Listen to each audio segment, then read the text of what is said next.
నమస్తే, నేను మీ మధు. దివంగత నేత వైఎస్ రాజశేఖర రెడ్డి అయితే ఆయన మరణాల పట్ల ఇప్పుడు తీవ్రంగానే వార్తలైతే వైరల్ అవుతున్నాయి. ఆయన ఎలా మరణించారు అని కొన్ని వార్తలు కూడా వస్తున్నాయి.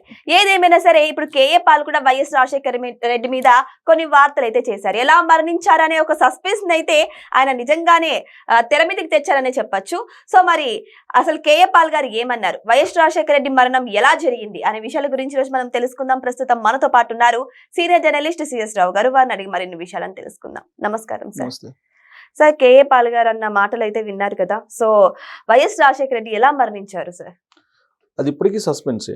సిబిఐ మాత్రం క్యూములోనింబస్ మేఘాలు ఢీ కొనడంతో హెలికాప్టర్ కూలిపోయింది పౌరాల గుట్ట దగ్గర అని చెప్పి సిబిఐ చెప్తుంది. కానీ ఇప్పటికీ కూడా ఆయనకి ఉండేటువంటి కొంతమంది అభిమానులు అనుమానాస్పదంగానే చూస్తారు ఆ మరణాన్ని. రకరకాలుగా వాళ్ళు అనుమానాలు వ్యక్తం చేస్తుంటారు. అసలు ఆ ఊహలకి అద్దె లేకుండా అనేక రకాల అనుమానాలు వ్యక్తం చేస్తుంటారు. బట్ సిబిఐ అనేది నిర్ధారించింది కాబట్టి మనం క్యూములోనింబస్ మేఘాలు ఢీ కొనడంతో మరణించారని చెప్పేసి అనుకోవాలి. కానీ ఇప్పుడు కేఏ పాల్ గారు కొత్త ఒక అనుమానాన్ని తెర మీదకి తీసుకొచ్చారు. అనుమానం అంటే ఒక రకంగా చెప్పాలంటే తన ప్రార్థనల ద్వారానే చనిపోయాడని చెప్పి చెప్పారు. నేను ప్రార్థన చేశాను, రాజశేఖర రెడ్డి గారు చనిపోయారు అని చెప్పి చెప్పారు. ఇప్పుడు యాక్చువల్గా ఆయన ఇచ్చినటువంటి స్టేట్మెంట్ ప్రకారం ఆయన మీద కేసు పెట్టాలి. నేను ప్రార్థన చేశాను అందుకనే చచ్చిపోయి నేనే చంపేశాను అన్నట్టుగా చెప్పాడు ఆయన. చెప్తూ కంటిన్యూషన్లో పవన్ కళ్యాణ్ మీద కూడా నేను అట్నే ప్రార్థన చేస్తాను అని అంటాడు ఒకసారి. జగన్మోహన్ రెడ్డి గారి మీద ప్రార్థన చేస్తానని ఇంకోసారి అంటాడు. కేసీఆర్ గారి మీద ప్రార్థన చేస్తానని ఇంకోసారి అంటాడు. చంద్రబాబు నాయుడు గారి మీద ప్రార్థన చేస్తానని ఒకసారి అంటాడు. దాదాపు అందరినీ ఇలా చెప్పించేశాడు. ఆల్మోస్ట్ కేసీఆర్ గారిని అయితే చెప్పించేశాడు. చాలా సందర్భాలు చెప్పారు. ఆయన మీద చేయి చేసుకున్నారు ఇక్కడ కరీంనగర్లో అనుకుంటా అప్పట్లో. సో అప్పుడు చెప్పించేశాడు కేసీఆర్ గారిని. సో ఇప్పుడు ఏమంటాడు, నేను చెప్పించాను కాబట్టి కేసీఆర్ గారు అధికారం కోల్పోయిందని చెప్పి అంటాడు ఆయన. సో రాజశేఖర రెడ్డి గారు చనిపోవడానికి కారణం కూడా నా ప్రార్థనే అని అంటాడు. అంటే ఇక్కడ సెన్సిటివ్ ఇష్యూ ఏంటంటే ఆయన క్రైస్తవ మత ప్రబోధకుడు, ఆయన ప్రపంచ శాంతి దూత. ఈయన శపించటాలు లేదంటే ఇంకొకరు మరణాలు జరిగిపోవాలని చెప్పేసి ఎవరైనా అంటారా? మత ప్రబోధకుడు ఎవరైనా సరే ఆ విధంగా అనరు. కానీ నేను అన్నానని చెప్తున్నాడు ఆయన. నా ప్రార్థన వల్లే చనిపోయాడు. అంటే క్రీస్తు ఎవరైనా చంపమని చెప్పినట్టు ఎక్కడైనా ఉందా? క్రీస్తు బోధనలో ఎక్కడైనా ఉందా? ఇంకా క్షమించమని చెప్పినట్టు ఆ బైబిల్ ఏదో రాసిందని చెప్పి చెప్తారు. అంతే తప్ప పలానా వాళ్ళని చంపి నీకు అందుకే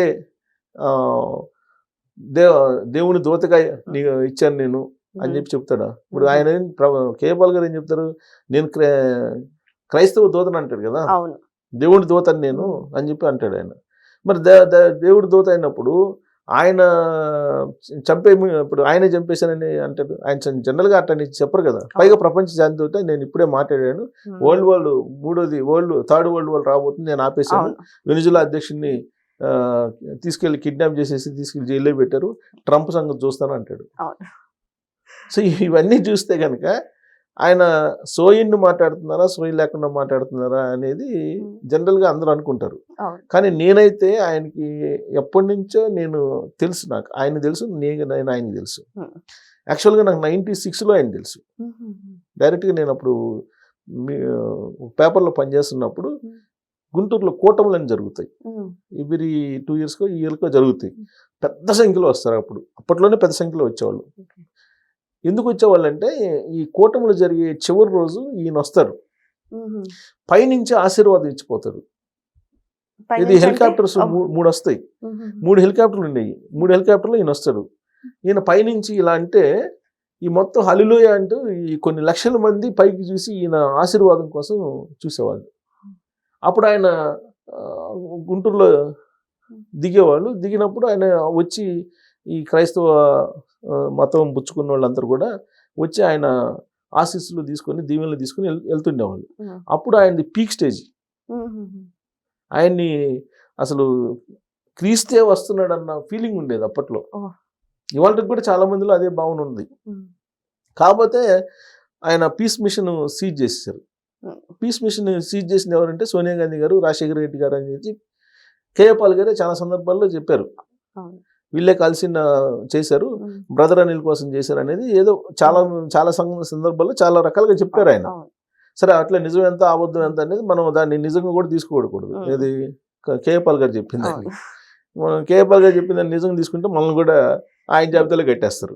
సో కాబట్టి నిజం తీసుకోకూడదు, కానీ ఆయన చెప్పి నేను గుర్తు చేస్తున్నా. సో అప్పటి నుంచి రాజశేఖర రెడ్డి గారి మీద ఈయనకి కొంత వ్యతిరేకత ఉంది. బ్రదర్ అనిల్ ఆయన పాస్టరే, అప్పటి వరకు ఆయనకు అంత బ్రదర్ అనిల్కి క్రైస్తవ మత ప్రబోధకుడిగా ఆయనకి ఏమంత పాపులారిటీ లేదు. ఎప్పుడైతే రాజశేఖర రెడ్డి గారు సీఎం అయ్యారో ఆ తర్వాత రాజశేఖర రెడ్డి గారి అల్లుడు మత ప్రబోధకుడు అనే యాంగిల్లో ఆయన ఎక్కువగా అంతకుముందు కన్నా కూడా ఎక్కువ పాపులర్ అయ్యారు. అది కూడా కేఏపాల్ని డ్యామేజ్ చేయడం కారణంగా పాపులర్ అయ్యాడు అనేది ఒక వర్షను క్రైస్తవ సమాజంలో ఒక గ్రూప్లో ఉంది. సో ఇలా జరుగుతున్నటువంటి క్రమంలో ఆయన రాజశేఖర రెడ్డిని వ్యతిరేకించడం ఇవన్నీ, ఆయన హెలికాప్టర్ ప్రమాదంలో చనిపోగానే ఈయన నా ప్రార్థన వల్లే చనిపోయాడు అని అంటాడు, తన ప్రార్థన వల్లే చనిపోయాడు అంటాడు. యాక్చువల్గా 96 ఆ ప్రాంతాన ఆంధ్రప్రదేశ్లో ఉండేటువంటి లీడర్లు అందరూ కూడా ఆయన దగ్గరికి వెళ్ళి ఆయన దీవెనలు తీసుకున్న వాళ్ళే. నిజమే అది ఆయన చెప్పేది మాత్రం.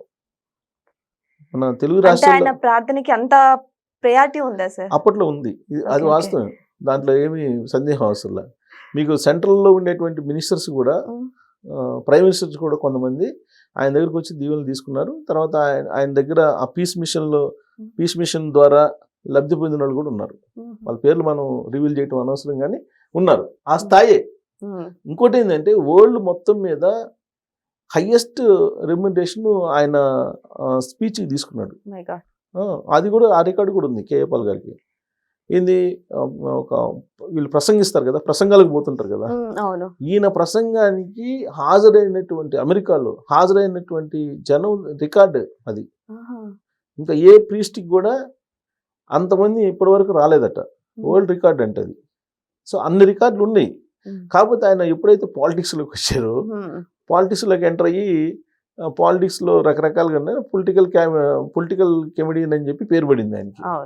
కొన్ని రోజులు తెలంగాణకు వస్తారు, కొన్ని రోజులు ఆంధ్రప్రదేశ్కి వస్తారు, ఇట్లా రకరకాలుగా ఆయన ఏదో పార్టీ పెట్టారు. ఆయన పార్టీ పెట్టి నేను రాజకీయాల్లోకి వస్తున్నాను, నన్ను ముఖ్యమంత్రి చేయండి, మీరు ఒక్క పైసా అవసరం లేదు, నేను అమెరికా నుంచి మొత్తం ఫండ్స్ తీసుకొస్తాను, 5 లక్షల కోట్లతో నేను డెవలప్ చేస్తాను, ఆంధ్రాని అమెరికా చేసేస్తాను అని అంటాడు. ఇప్పుడు ఇక్కడికి వచ్చి తెలంగాణకి నేను సేవ చేయాలనుకుంటున్నాను, కాబట్టి తెలంగాణ ముఖ్యమంత్రి నాకు సహకరిస్తే నేను ఫండ్స్ తీసుకొస్తాను అని అన్నారు. నిజంగానే నమ్మారు పాపం రేవంత్ రెడ్డి గారు నమ్మి ఈయనతోటి ఒక వీడియో తీసి పెట్టారు. ఏదో ప్రపంచంలో ఉండే అనేక మంది ప్రముఖులను తీసుకొచ్చి తెలంగాణకి ఫండ్స్ తీసుకొస్తారు వివిధ దేశాల నుంచి అని చెప్పేసి చెప్తే ఆయనతోటి ఒక వీడియో పెట్టి ఆ కాన్ఫరెన్స్ డేట్ కూడా పెట్టారు. కానీ ఆ కాన్ఫరెన్స్ అయితే జరగల. సో ఇవన్నీ చేస్తుంటారు కేఏపాల్ గారు. కాకపోతే ఇప్పుడు ఆయన ఏదైతే కామెంట్ చేశారో అది సీరియస్ కామెంట్. నా ప్రార్థన ద్వారానే చనిపోయాడు రాజశేఖర రెడ్డి అనేది. ఇప్పటి వరకు అసలు ఆయన ఎందుకు చనిపోయాడు అనేది అనుమానాలు కొంతమందికి ఉన్నాయి. సిబిఐ ఏమో హెలికాప్టర్ ప్రమాదం క్యూములో నింబస్ మేఘాల ద్వారా చనిపోయారు అన్నారు. బట్ కేఏపాల్ ఇప్పుడు కొత్త కోణాన్ని ఆవిష్కరించాడు, ప్రార్థన ద్వారానే చనిపోయారని. అంటే ఇది ఆయన ఒక రకంగా సైకలాజికల్ గేమ్ ఆడుతున్నారు పొలిటీషియన్స్ మీద అని చెప్పేసి అనుకోవచ్చు. ఓకే, సో ఏదేమైనా సరే కేఏపాల్ చేసినటువంటి ఈ వ్యాఖ్యలు అయితే ఇప్పుడు వివాదాస్పదానికి దారి తీస్తున్నాయి. ఎందుకు అంటే ఒక దివంగత నేత మరణం గురించి ఈ విధంగా మాట్లాడడం సరికాదని కూడా చాలా మంది అంటున్నారు. మరి దీని గురించి ఎటువంటి వార్తలు ఇంకా వైరల్ అవుతాయో, దీని మీద ఎవరెవరు ఎలా రియాక్ట్ అవుతారు అనేది కూడా వెయిట్ చేసి చూడాల్సిందే. Thank you so much. Thank you.